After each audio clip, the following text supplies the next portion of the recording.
everybody here know what NATO TV is? Does everybody have a vague, at least a vague understanding of NATO TV? It's TV. Yes. Yeah, I mean, we're not actually a linear TV channel, as a lot of people seem to think when we're out making videos, as Ben said, throughout Europe and further. We are a video production unit, so there's 4 or 5 of us based here in Riga that produce videos, and our job is to tell the story of the alliance, to convey what is happening across the world that involves NATO and convey that to a wider public and the general population. The history of NATO TV. So NATO TV started back in 2008 in Kabul. Of course, the war was going on then, and they needed journalists to tell the story about what was happening in Afghanistan. And so they started up a NATO TV office out there. The idea was to get the NATO story out there. And initially, of course, that meant telling the story of the war. So we had TV journalists embedded with various different troops from various different nations, going out on live patrols, telling the story of what was happening in all the different regions of Afghanistan, from the north, up in places like Mazar, right the way down to the south, what was happening in Kandahar and Helmand. The remit of what we were doing in Afghanistan changed as the war went on. So it went from telling the story of the war to telling the story of what was happening post-war. So for instance, the training and mentoring of the Afghan National Army, the rebuilding of the nation after the war, and how the Afghan government were facilitating that. And generally about how society was trying to rebuild itself through sports events, through cultural events, through all sorts of things. So the products that we produced when we were there, when we were back in Afghanistan, were longer form pieces, longer form news and feature pieces. They'd normally be about 3 to 4 minutes long. You'd normally have a reporter talking to camera, you'd have a voiceover, and then you'd have talking head interviews or traditional news kind of videos. And what we were trying to do, what our main goal was to get those videos into the international news media. So for anyone that knows NATO TV, knows that we produce not just a story, but a B-roll and what's called an IT version. So that's the story without the voiceover on, without the pieces to camera and things like that. And the idea is that you give the B-roll, all the shots that we've taken, the unique access that NATO TV are able to get because we are NATO, and you distribute that to the international news media for them to use, and hopefully in a positive light. Now obviously after the Afghanistan war sort of closed down to a certain extent in 2014, the bureau was moved from Kabul over to Riga because the focus of the alliance and the focus of NATO TV became about the eastern and the southern flanks of the alliance. So although we're based here in Riga, the middle of course of the Baltic nations here on NATO's eastern flank, as Ben said, we cover the whole of Europe and the whole and beyond. So we do stories from Iraq, from Jordan. We still produce stories from Afghanistan. So we really have a wide net of what it is that we cover. So in terms of the products, as I said, the products that we produced on Afghanistan were longer, 3 to 4 minutes. But with the development of things like Facebook, social media, the idea and the process of getting a story out there has changed. No longer do we completely rely on getting our story out through the international news media and a few thousand hits here and there on YouTube. Now there's much more access directly to an audience. And we've had to change and adapt and evolve in order to reach that target audience. I'm going to talk very quickly about our key messages.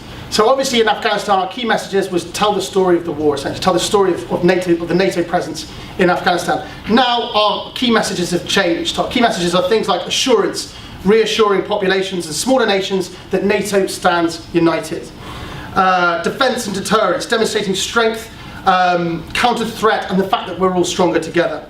And 3, projecting stability, making people feel like there is a NATO presence. The environment and communities are stable through that presence on the ground. Now, the way that we like to try and convey a message, as you can see through that, is not smacking someone around the head with it. It's not saying, look, here we are, here's some guy, here's a US soldier in Latvia, or trying to just tell that story. Essentially what we're trying to do is do it in a much more subtle way. So if you watch a video like that, we're not telling you that that US and Latvian troops are working together. We're showing them working together. We're showing Latvian soldiers training US soldiers, which isn't something that people necessarily think of. They might think that it's the other way around.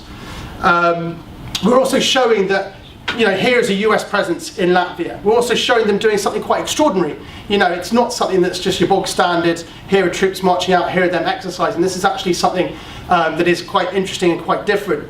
The reason I showed you that video was because we obviously had unique access to that exercise. There was no other TV crews there. We were the only ones that were there. We have a very good working relationship with the MOD here in Latvia, and they set that up for us. And that was picked up by almost every news agency that you can think of, BBC, CNN, Sky News, all picked up that, Washington Post, all picked up that story and ran their own versions of it through using the B-roll that we had. Why? Because it's relevant, because there's US troops involved in it, because there's US troops in Latvia, because, as I've already said, they're doing something extraordinary. So that kind of story and that kind of short text on screen story is something that we tend to focus a lot on, and that goes to our, predominantly is aimed at our sort of Facebook audience. Why? Because it's short, because it's visual, because it's exciting, and you have, when it comes to Facebook, does everyone know about Facebook video? Everyone here, well, most people I assume are probably on Facebook. But Facebook has really opened up the way that we communicate directly with an audience, because people are scrolling constantly through their timeline in order to try and find things that they're interested in. Now with a video, when you're producing a video like that for Facebook, you're always thinking about how you can capture that audience. As I was talking with Axel, who's here, who's our social media guru based in Brussels, and he says, you have a 3-second audition in order to capture the attention of your audience. So when you start a video for Facebook, you start with your most exciting shot, with your thing they're going to be scrolling, they're seeing video after video and video, boom, there's a guy coming up out of the ice there. Oh, wow, that's interesting, I might click on it.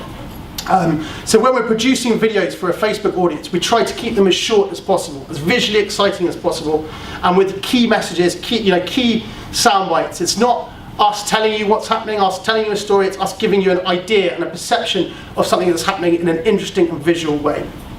And most of all, when you're thinking about a Facebook audience, it has to be newsworthy. It's got to be something that is currently happening, that people are, that's educating someone on something that's happening right now.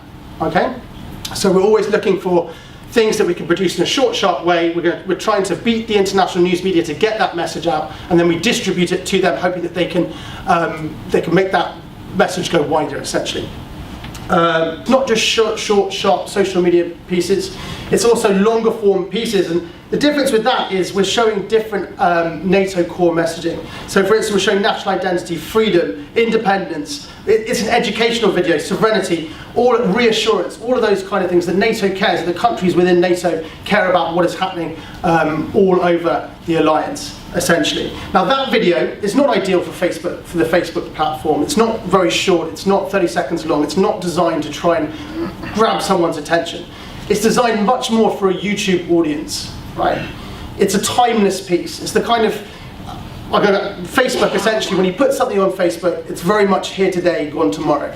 Okay, it's on the feed and then it kind of disappears. I mean, they're improving that tool at the moment so that you can search, but still very much at the moment, it's news, what's happening today, gone tomorrow. Something like this kind of video is designed to be found, hope 5 and 10 years, for people to understand the relevance of that monument.